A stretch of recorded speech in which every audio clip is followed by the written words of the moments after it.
اور اسی شدت پسندی کے زیر اثر وہ اسد کا ہر کام اپنے ہاتھوں سے کرتی تھی، حتیٰ کہ ایک بار اسد کے جوتے پالش کرنے پر اس نے ملازمہ کو تھپڑ دے مارا تھا۔ صبح آفس جاتے ہوئے وہ بریف کیس خود تھماتی تھی اور کوٹ بھی خود ہی پہناتی تھی۔ اب بھی وہ اسے پورچ تک چھوڑنے آئی تھی۔ سونو سادی، تمہیں یاد ہے نا آج ہمیں مسز فاروق کے یہاں جانا ہے؟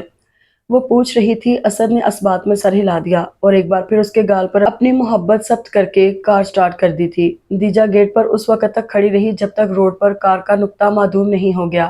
مسز فاروق کے گھر کا لان بے حد خوبصورتی سے سجایا گیا تھا۔ سبز گھاس پر تھرکتی روشنیاں اور اس گھاس کو بے دردی سے روندتے قدم آپس میں برسرے پیکار تھے۔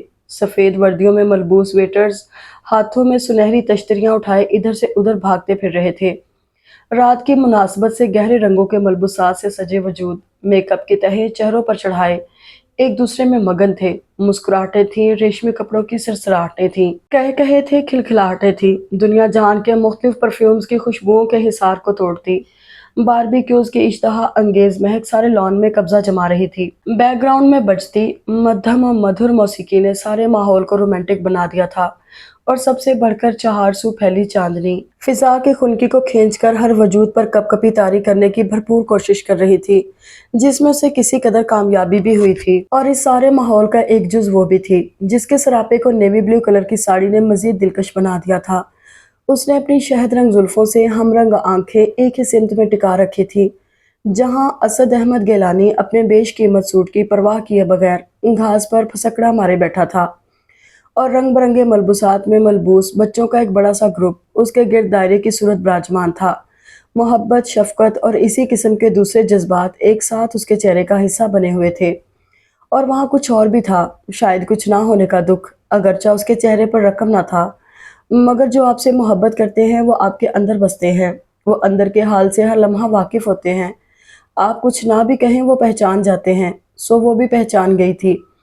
یہ شاید اس کی نظروں کی تپش ہی تھی جس نے اسد کو سر اٹھانے پر مجبور کیا تھا۔ وہ بڑے جاندار انداز میں مسکراتے ہوئے ہاتھ کے اشارے سے اسے پاس آنے کی دعوت دے رہا تھا۔ اس نے مسکرانے پر اکتفا کیا اور نفی میں گردن ہلا دی تھی۔ اسد نے کندھے اچکائے اور پھر سے بچوں میں مگن ہو گیا۔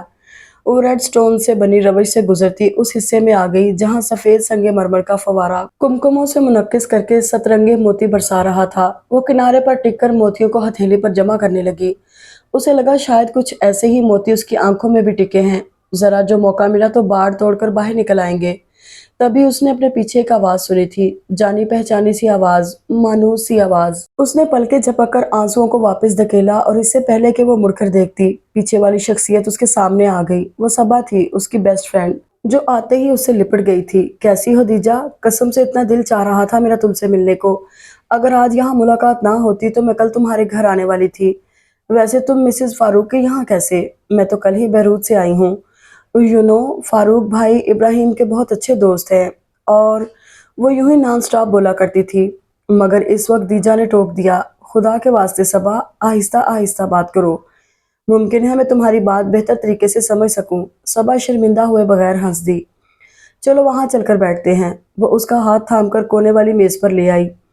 پھر شکوہ شکایات کی فہرستیں نکالی گئی، معافی تلافی ہوئی، گزرے قصے دہرائے گئے، اسکول سے لے کر یونیورسٹی لیول تک کے دوستوں کو یاد کیا گیا، اور یوں وہ ماضی کے شبستان سے گزر کر حال کے گلستان میں داخل ہو گئے۔ محض 4 سال ہی تو ہوئے ہیں ہمیں یونیورسٹی چھوڑے، اور لگتا ہے صدیاں بیت گئیں۔ صبا کی نظریں سیاہ آسمان میں جانے کیا کھوج رہی تھیں۔ ہاں، لیکن کبھی کبھی بالکل کل کی بات ہی لگتی ہے۔ صبا تائید میں سر ہلاتے ہوئے ہنسنے لگی۔ کوئی قصہ ذہن کی راہ گزر سے گزرا تھا۔ اور وہ تمہارا مجنو کہاں ہے؟ صبا نے پوچھا تو دیجا حیرانگی سے اسے دیکھنے لگی۔ اسد کی بات کر رہی ہو؟ دیجا نے مسکراتے ہوئے اسد کی طرف اشارہ کر دیا۔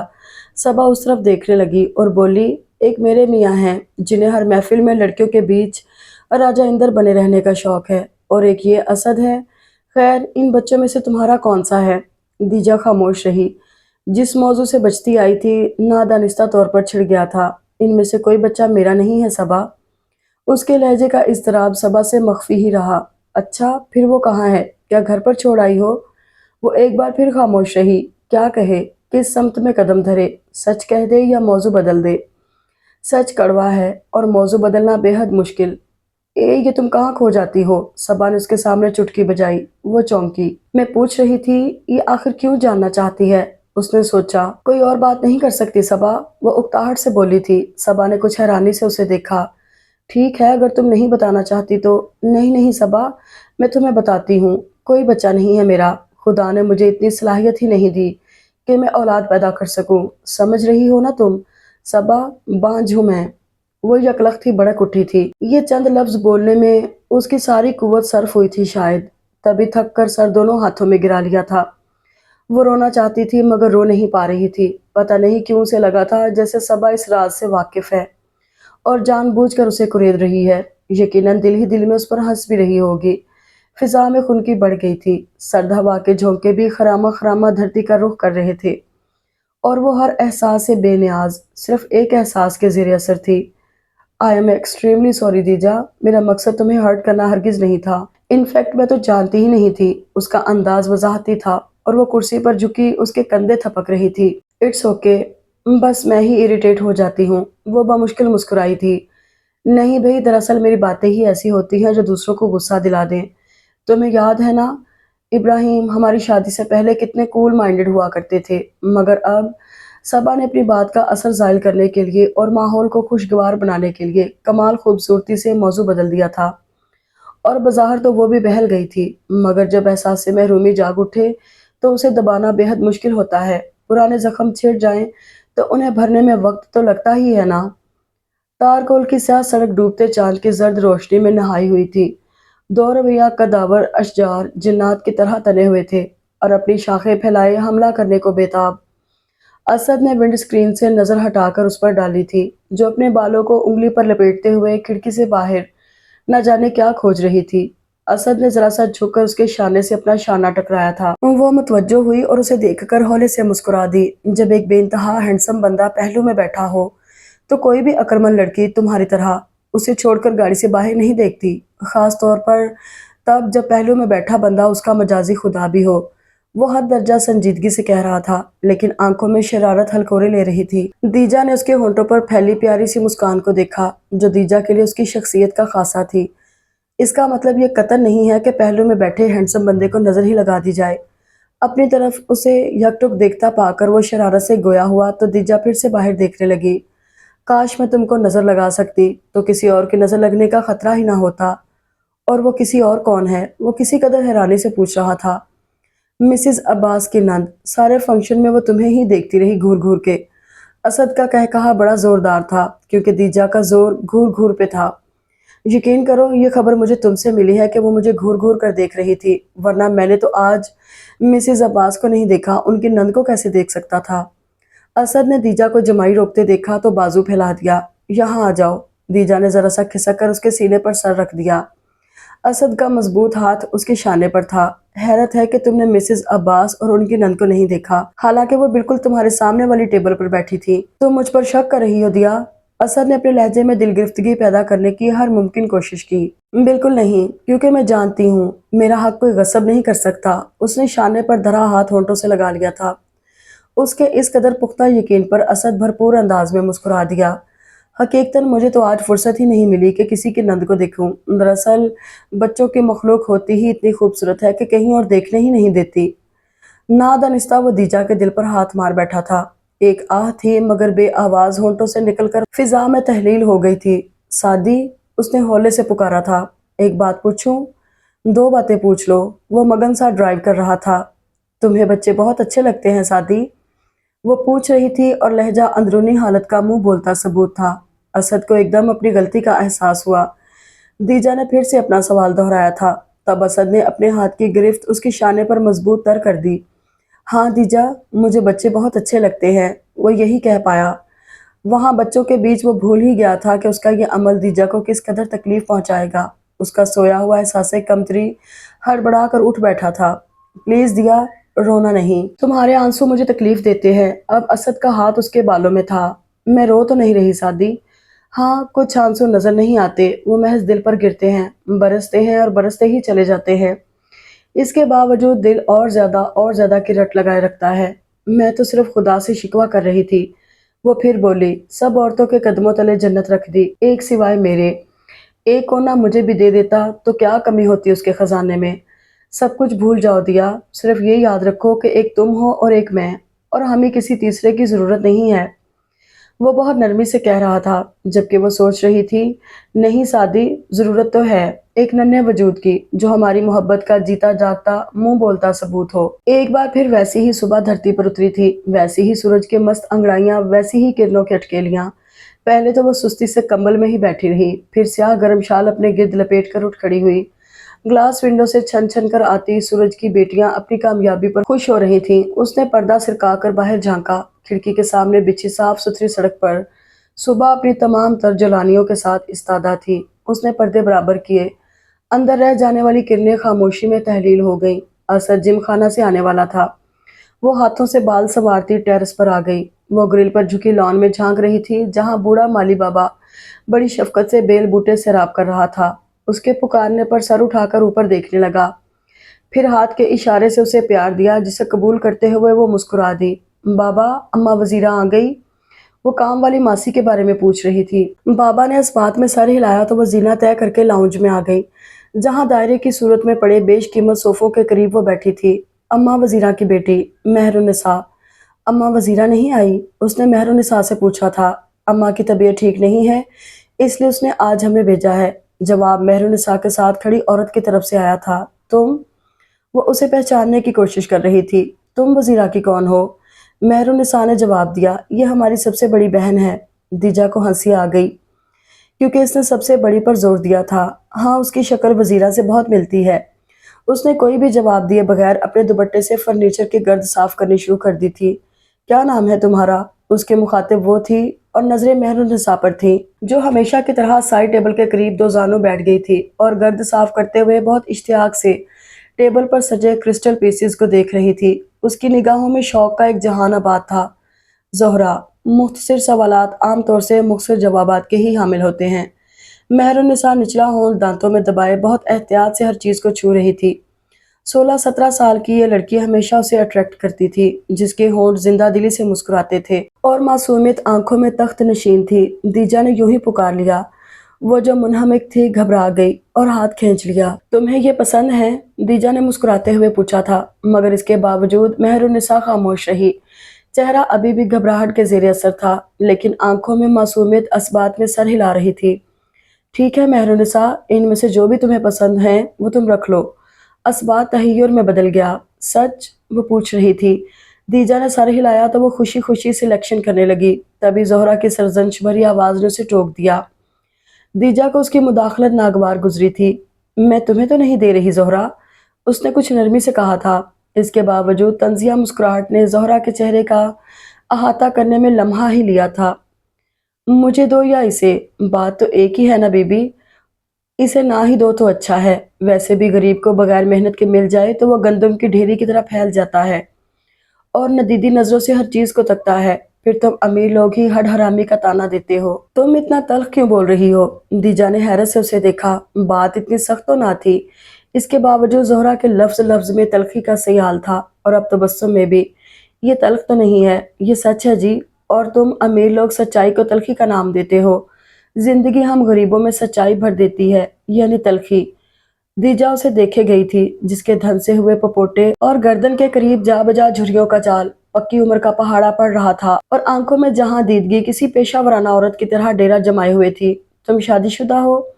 سینٹرل ٹیبل سے اخبار اٹھاتے ہوئے اس نے سرسری انداز میں پوچھا تھا اور مہر النساء کو مسکرا کر شہ دی تھی۔ ہاں، اماں نے میری شادی کی تھی۔ تھی؟ کیا مطلب؟ 2 روز پہلے طلاق ہو گئی۔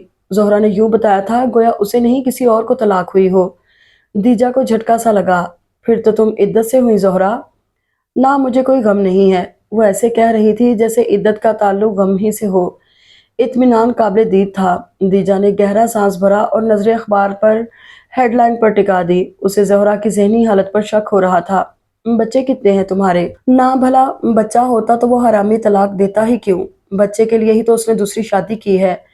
دیجا کے ہاتھ سے اخبار چھوٹ گیا۔ پتہ نہیں کیا ہوا تھا کہ دل زور زور سے دھڑکنے لگا تھا۔